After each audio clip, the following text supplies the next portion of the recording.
Car accidents are frightening in general, let alone being trapped inside of a car that is slowly sinking. Anyone who has been in a car accident will tell you that there is no feeling like it. That split second of helplessness seems to last a lifetime. Luckily for you and your passengers, there's a good chance you can quickly escape if you remain calm and collected. We'll share a step-by-step instruction that will help you keep calm and get out of the car as fast as possible. But before we explain how to escape from a sinking car, make sure you drop a like and subscribe to the channel. Try to get out quickly. If you're behind the wheel, then you need to brace yourself for the impact the moment you notice you're drifting off the road and into the water. You need to grab the steering wheel in the 10-in-2 position because the impact will probably set off the airbags, and any other position could cause serious injury. If you're the passenger in the car, don't grab the seat ahead of you. Raising your arms or even putting your head down can increase the chances of getting injured, so you need to remain as calm as possible. Remain calm. You need to avoid panicking because it can reduce your energy levels and cause you to black out. The moment you see water ahead of you, try to take a few deep breaths and tell yourself that you need to remain calm. Try to focus on what's going on in the moment of impact and remember the steps that you need to take to escape from the sinking car. Unbuckle your seatbelt, open a window, and get out of the car. Studies show that people usually have between 30 and 60 seconds before the car sinks, so you need to act quickly before the pressure builds up and you're unable to exit the car. Do not call the emergency services right away, as that will take precious seconds away from your escape time. Call them after you're out of the car. Unbuckle your seatbelt. Don't wait for the car to start sinking. Instead, unbuckle your seatbelt the moment the car hits the water, because you're not going anywhere if you're strapped in. SWO is a protocol developed by car safety expert Dr. Gordon Giesbrecht, and it stands for seatbelts off, windows open or broken, and out. Children go out first. If there are other passengers or children in the car, don't worry about them just yet. Unbuckle yourself so you can create an escape route as quickly as possible, and only then unbuckle everyone else.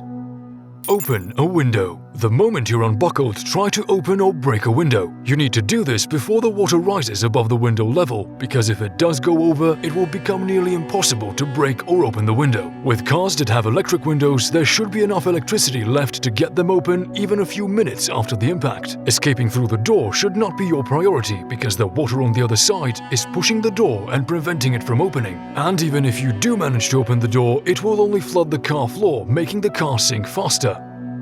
Break a window. If you can't open a window, then you need to break it. In case you don't have a glass-breaking hammer or tool, you'll need to pull out one of the headrests and use that instead. Hit the lower corner of the window in order to break it quicker. Now, the front of the car is the heaviest and will most likely sink first, so you should never try to escape through the windshield. The windshield is designed in such a way that it doesn't break easily, so go for one of the side windows. If the water reaches the front side windows faster, break the ones in the back seat. If you can't find anything else to break the window with, use your feet, but instead of kicking at the center of the window, kick it along the hinges.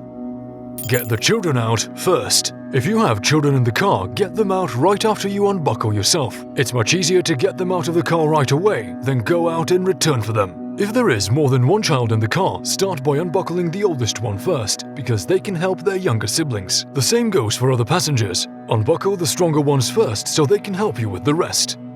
Escape through the open or broken window. As soon as you get the window open and the children out of the car, try to get out as quickly as possible. By this time, the car is probably already filling with water, so you need to be prepared to swim to the surface through the window. If that's the case, don't use your feet so you don't get stuck or injured. Instead, use your arms to propel yourself upward.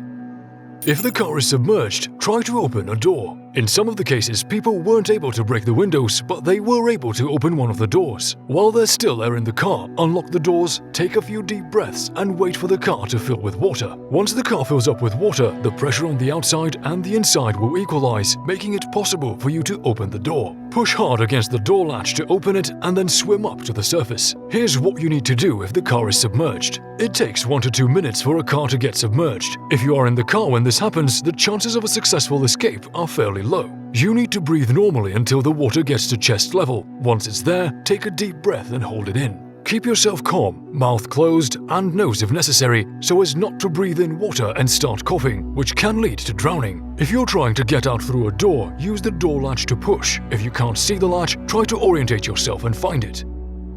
If you're submerged, swim to the surface as fast as possible. Once you're out of the car, push away and swim upward. If you're not sure which way to swim, try to find a source of light or follow the bubbles that are going up. Mind your surroundings, as there might be strong underwater currents, rocks, concrete bridge supports, or even boats on the surface. And if you're in water that's covered in ice, try to find the hole that the impact of the car created. Lastly, if you're feeling exhausted to swim to the shore, try to find any support, branches, and items that may help you stay afloat.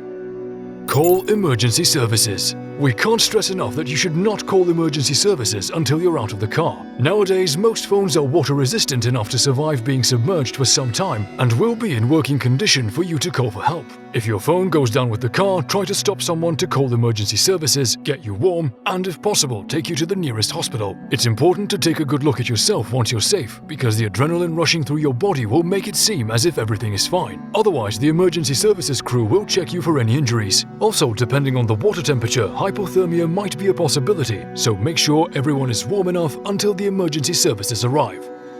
How to create an escape plan. First of all, you need to teach everyone the SWO routine. The more members are familiar with the routine, the higher the chances everyone will get out safely. The easiest way to memorize the routine is to repeat it like a mantra. Seatbelts off, window open or broken, out, children first. If you come across another technique called SCWO, which stands for seatbelts off, help children, window open or broken, out, disregard it, because car safety experts say that it's better to wait to unbuckle children until after you create an escape route.